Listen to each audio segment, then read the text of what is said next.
The other one was lost in 1903. It was the state militia. We had that in place for almost 250 years in this country, from early 1600s to 1903. The colonial and state militia were always organized, well organized by towns, and that's what we witnessed up there in Lexington. It was the Lexington militia. That wasn't just some farmers that decided to show up that day. They were well organized and trained. The officers were elected from the towns, from the bottom up.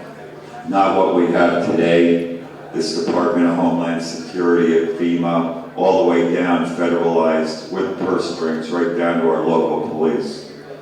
That's what we need to change. We need to revitalize these two ancient powers.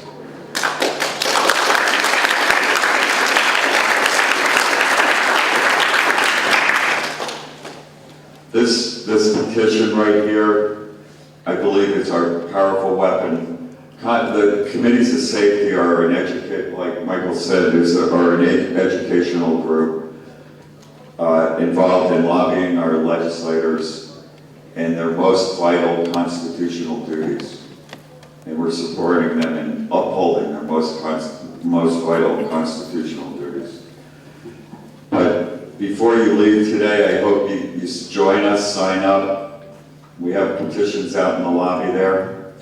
Our goal is to get 3 million of these signed petitions by Independence Day and reclaim these two powers. If we can get 3 million of these petitions, our state legislators, like this great state legislator you have here today, we have a lot of good ones like that in the states. We will get these enacted and we will reclaim these powers.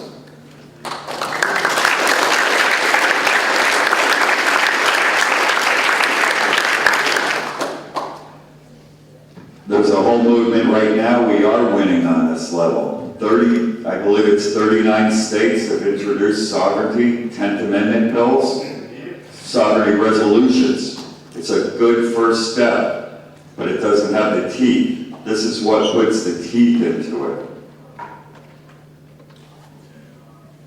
Now, with that many signatures, with thousands of these, and if we focus on these vital issues, even the ones that are on the other side will support this and vote for it out of fear.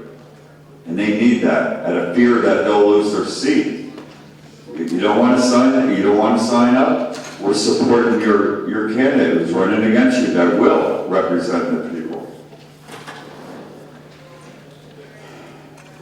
6 states have introduced sound money bills, I believe. That's the other thing. A lot of the states are woken up, and it's really promising, really encouraging. We're winning on that level, the local state level.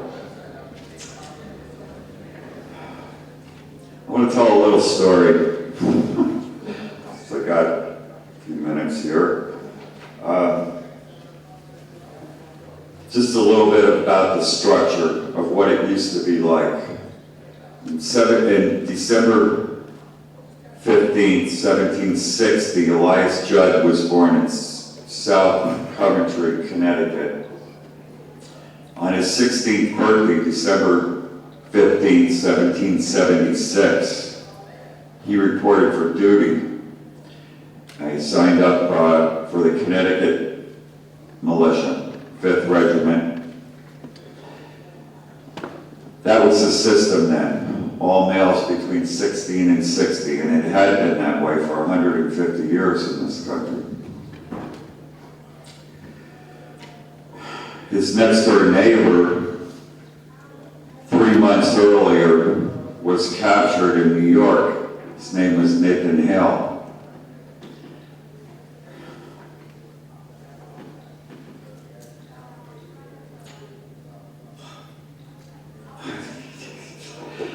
Nathan Hale was 21. He was a school teacher from South Coventry. He lived next door to the Life Judds. And I don't know if they teach us in school anymore, but the last thing they said to him, they asked him before they hung him as a spy, if he had anything to say, and he said, I regret that I have but one life to lose for my country.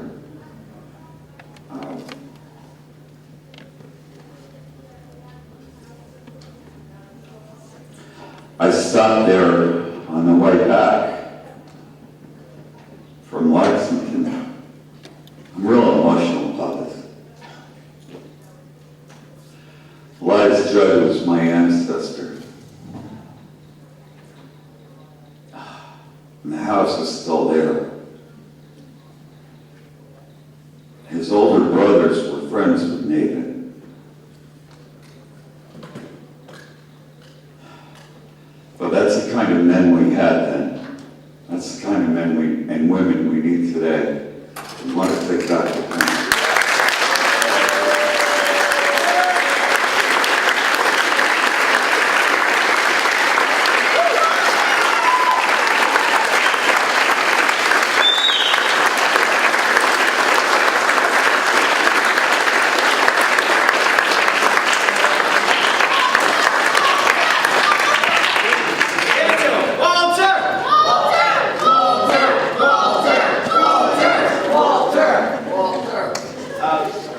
Real quick, just in case you thought I was kidding earlier, I don't care. Who knows who I am? I just want you to throw me a steak. Fair enough.